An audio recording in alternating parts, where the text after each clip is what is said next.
জামাত শিবির দিয়ে রাষ্ট্র পরিচালনা করবেন, আর ঘরের মা বোনের ইজ্জত ঠিক রাখা দুষ্কর হয়ে দাঁড়াবে। যাদের চরিত্রের সমস্যা, যাদের চোখের সমস্যা, অন্য নারীদেরকে নিয়ে কুরুচি সম্পূর্ণ মন্তব্য করতে পারে, তারা আবার ইসলাম প্রচার করে কিভাবে? জামাত ইসলাম কোনোভাবে ইসলামিক দল বলা যায় না, বরং নাস্তিকদের দল বললেও নাস্তিকদেরকে অপমান অপদস্থ করা হয়। আমাদের দলের সাধারণ সম্পাদক তারেক রহমান বলেছে বরকতের দল। বরকত কোনটাকে বুঝাইছে? এরা যে দর্শক প্রকৃত, এই বরকত তাদেরকে দেখাইছে। সেটা আজকে স্পষ্ট প্রমাণিত হয়েছে যে তারা যা করছে তাদের পরবর্তী প্রজন্ম সেই একই কাজ করতেছে, সেটাকে বুঝাইছে। আপনারা বুঝতে ভুল করেছেন। আপনাদের বোঝা উচিত ছিল যারা আমাদের দলের সাধারণ সম্পাদক তারেক কোন বরকতটাকে বুঝাইছে। অনেক সময় অনেক কথা ভিন্নভাবে বুঝাই দিতে হয়, সেটার প্রমাণই হইল আমাদের দলের নেতা তারেক রহমান সাধারণ সম্পাদক বলে দিয়েছে জামাত বরকতি দল।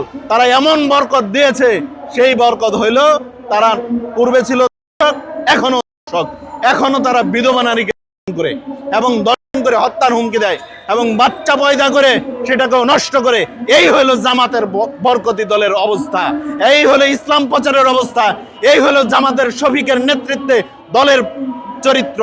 এবং এই জামাত শিবির দিয়ে আপনারা যদি মনে করেন রাষ্ট্র পরিচালনা করবেন, আগামী দিনে আপনার ঘরের মা বোনের ইজ্জত ঠিক রাখা দুষ্কর হয়ে দাঁড়াবে, নিরাপত্তাহীনতায় ভুগতে হবে।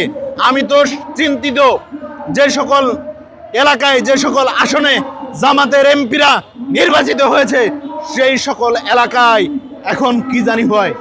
আমি চিন্তিত, কারণ জামাত অধ্যুষিত এলাকায় যদি এই ধরনের দর্শনের ঘটনা ঘটে, তাহলে বাংলাদেশ কি খারাপ পরিস্থিতিতে যেতে পারে, আমি সেই বিষয় নিয়ে উদ্বিগ্ন। আমি সরকারকে বলবো সেই সকল এলাকায় কঠোর নজরদারি করা হোক এবং জামাতের এই দর্শকদেরকে যদি কোনো ব্যক্তি দর্শন করে থাকে, সাথে সাথে জায়গা মতো হিট দেওয়া হোক। এছাড়া কোনো উপায় নাই।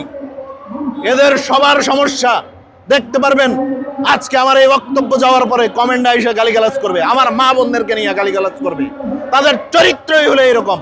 তাদের মা বোন নিয়ে, কাদের মা বোন দিয়ে কি করতে হয়, কিভাবে গালিগালাজ করতে হয়, এটার উপর জামাত শিবির পিএইচডি করছে।